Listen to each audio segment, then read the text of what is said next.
Hello, viewers and listeners. Welcome yet to again another podcast. And this year we've been running a number of podcast series just talking about vision and purpose.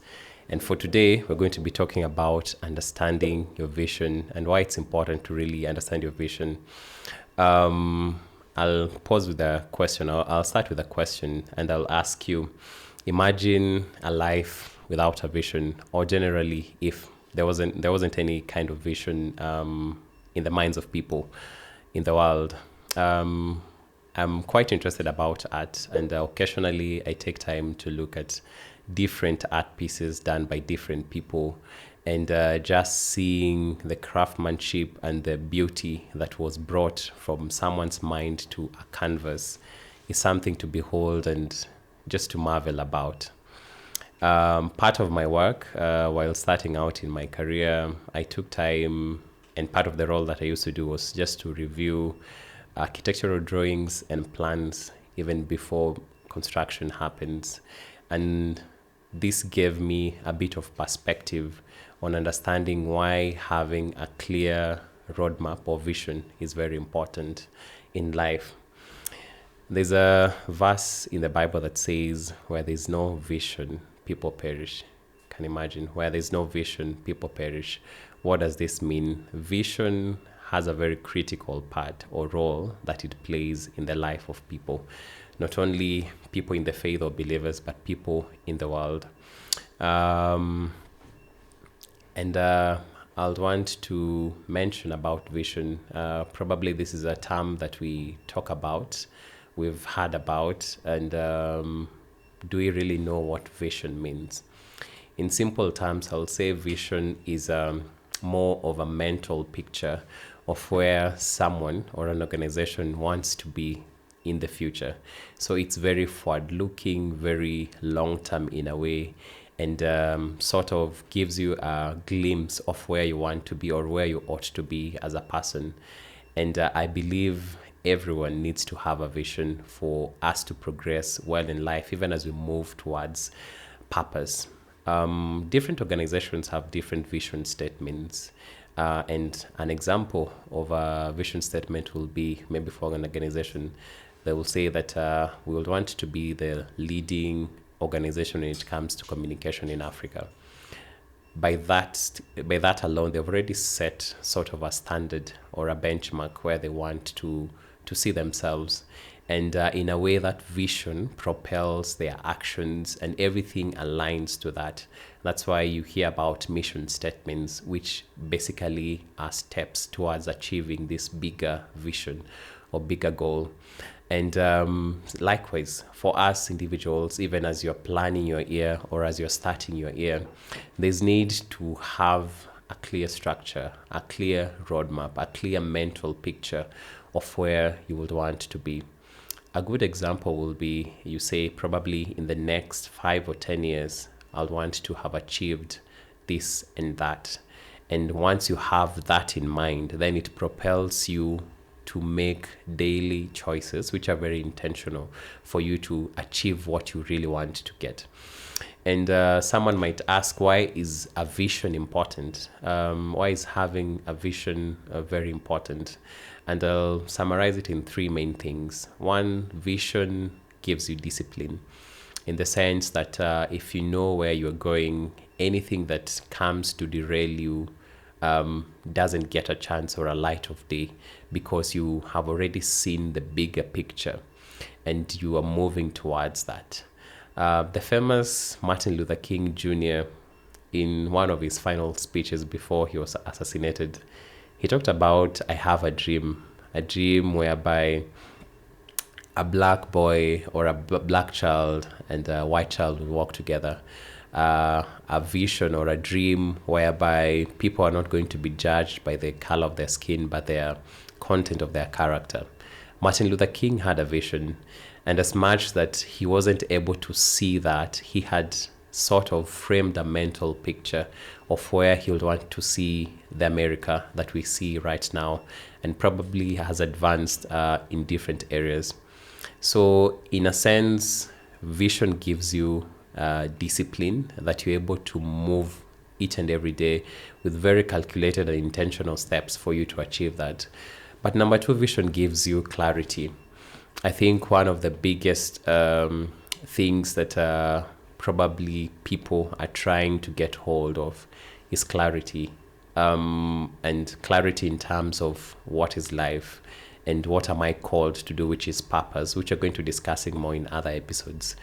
Vision gives you clarity. You're able to see where you want to be, and no distraction or nothing comes to blur that vision or a picture that you already have in mind. But lastly, vision grounds you. There comes a time where sometimes motivation isn't there. What keeps you moving from day to day? What keeps you waking up each and every morning? What keeps you grounded in the sense that you're able to pursue what you had envisioned or seen?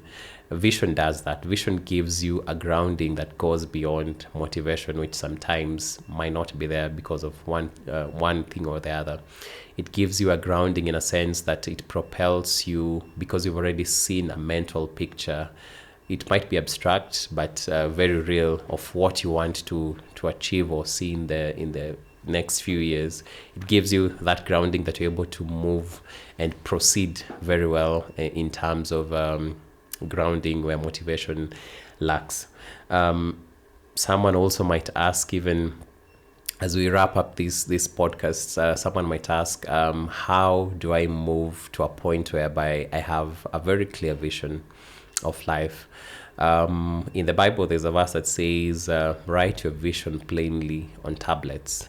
Those days they didn't have the sophisticated technologies that we do have, the books and the pens, but they used to write on tablets. And this verse talks about writing your vision on a plain surface. Today it could be your iPad, it could be your notebook, which I'll highly recommend. The reason why it's recommended for you to write your vision down, you get to reflect on it even when time has passed. Along the way, life can bring to us many things, many challenges and many opportunities for growth and stretching might come along the way. And it's very easy to miss really where you are going and the vision that you really carried. So have your vision written down plainly. A note could be in a notebook, or you display it somewhere as an artwork or even as canvas in your room. And once you have this vision written down, it propels you in a sense. It keeps reminding you. Once you read it, you are reminded each and every time that this is what I want to achieve, this is where I want to be.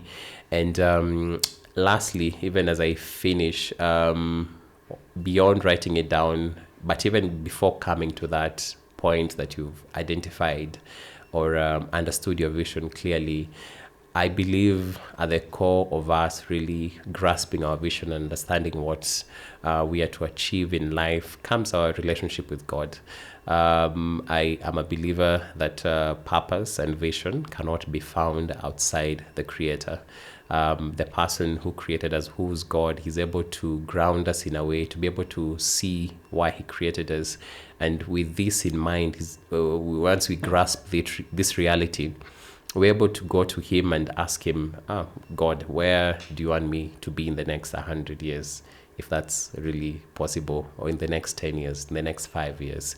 And once you go to him and research more about probably your gifts, what you like most, what are your areas of calling in terms of passion and all that. Once you're able to identify that, with that you're able to really, in a way, grasp your vision and where you want to be in the next few years. And I hope you've enjoyed the episode. We are going to be discussing this more, even as we unpack what really vision is. But I'll just conclude with a verse that I really shared earlier, that where there's no vision, people perish. So where there's no vision in life, life becomes sort of pointless, and we are not able to move with clarity. So take charge, take a moment to sit down today and really, try to understand what your purpose is. Secondly, try to ask yourself, where do I want to be in the next 5 years as I journey towards purpose and also achieving a vision or having a mental picture of where I want to be. But also lastly, take actionable steps towards that. And that might mean taking extra time to read different books on different things. It could be finding a mentor. It could be taking time just to pause and reflect about life. And I'm wishing you a very vision-oriented rest of the year. And I'll be happy to share this more. Thank you for listening. Until next time, it has been your host, Derek Abasa. You can reach out to me on my email, derek@afriweather.com, or through my social media platforms at Derek Abasa. See you in the next episode. Thank you.